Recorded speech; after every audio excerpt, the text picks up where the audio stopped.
Allez, la fiche technique de la Nissan Leaf 2 maintenant.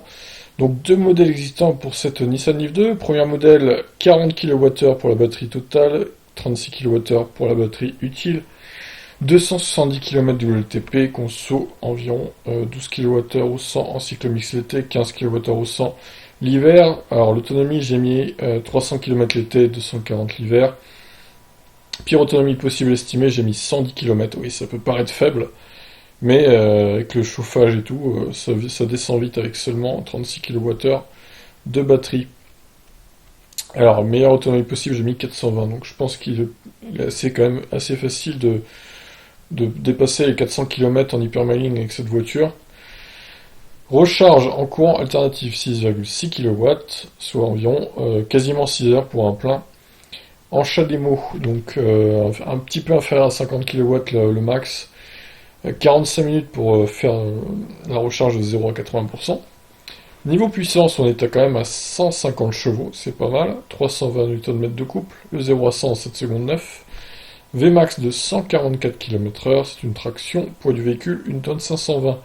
Ses dimensions, 4,48 m de long, 1,79 m de large et 1,54 m de hauteur. Le coffre est quant à lui de 435 litres et jusqu'à 1176 litres maxi en rabattant les sièges arrière, ce qui est quand même pas mal, hein. Belle capacité de chargement quand même.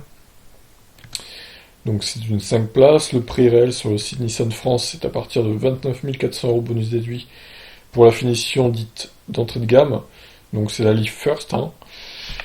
Et en occasion, bah, j'en vois souvent, hein, comme tout à l'heure d'ailleurs, quand j'ai fait la vidéo encore, sur le Bon Coin, j'en ai vu à 20, 21 000 et 22 000 euros. C'est dans ces prix-là, hein, les premiers prix des Leaf 2 0.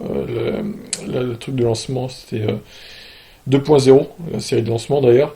Donc il y en a qui se vendent autour de 20, 21 000 euros, 22 000. J'en ai même vu une à 17 000 euros, il me semble, mais ouais, ça c'est quand même assez rare, hein, ces prix-là. Faut vraiment être motivé quoi, pour la vendre si peu cher. Il faut vraiment avoir besoin de sous, je pense. Bref, ensuite il y a la Leaf de 60 kWh avec 56 kWh de batterie utile. Donc elle consomme un peu plus celle-là, hein, vu elle est plus lourde. L'autonomie est de 385 km WLTP, l'autonomie réelle 430 l'été, 350 l'hiver. Pire autonomie possible estimée, j'ai mis 180 km et la meilleure autonomie possible 650 km. Le gars de Caradisiac, je sais plus combien il avait fait avec, ça doit être autour de 600 je crois, de mémoire. La recharge, si c'est toujours pareil, hein, en courant alternatif 6.6. La recharge en chat démo par contre, ça pousse un peu vers les 100 kW. Sauf problème que les bandes chat démo 100 kW, je doute qu'il y en ait beaucoup en France, personnellement. C'est plus autour de 50 kW. Donc est-ce que c'est très utile? Je ne pense pas. Bon, voilà, après, c'est comme ça, hein. Niveau puissance, elle est plus puissante que la 40, donc elle fait 219 chevaux quand même, c'est pas mal. 340 Nm de couple, 0 à 100 en 7 secondes 3. Ça pousse pas mal quand même. 157 km/h en Vmax et elle fait 211 kg de plus que l'autre, donc 1 tonne 731, à cause de la batterie qui est plus grosse de 20 kWh du coup, hein. Donc 10 kWh égale 100 kg, tout simplement, on peut le dire, c'est ça. Alors, niveau coffre, j'étais surpris, mais apparemment elle fait 15 litres de moins que l'autre. Alors, est-ce que c'est la batterie qui prend un poil plus de place, ou est-ce que c'est un caisson de basse ou une connerie du genre qui est dans le coffre et qui bouffe 15 litres? Je ne sais pas, c'est à vérifier, mais bon, après 15 litres, c'est pas énorme, hein, vous me direz, c'est pas dramatique. Alors, prix réel neuf sur le site, 37 700 € bonus déduit pour la finition entrée de gamme pour ce modèle N-Connecta. N-Connecta qui est quand même bien équipé, hein, de base. Et pas de modèle d'occasion, évidemment, à ce jour pour la version 60 kWh, vu elle est trop récente et voilà, personne ne l'a encore vendue. Et vu qu'elle est sortie il y a quelques mois, 2 ou 3 mois je crois. Alors ensuite, la conclusion du coup. J'ai mis que Nissan nous a sorti une voiture bien plus agréable à l'œil que la première Leaf, cependant ses caractéristiques sont loin de révolutionner le marché de l'électrique.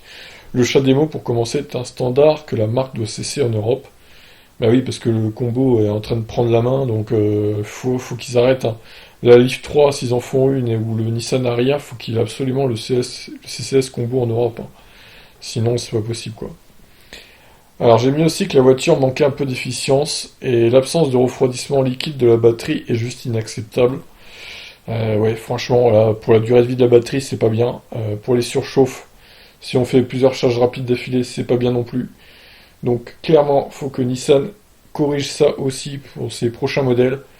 Parce que arriver en 2019 et avoir une voiture qui a pas de refroidissement liquide de sa batterie, c'est juste pas possible, surtout à ce prix-là quand même. On parle d'une voiture qui fait quasiment 40 000 euros quand même, pour la 60 kWh, donc non, c'est pas normal. Franchement, c'est pas normal. Donc j'espère que Nissan va corriger ça dans les prochains modèles qu'ils créeront. Sur ce, je vous laisse. N'hésitez pas à réagir. Ciao.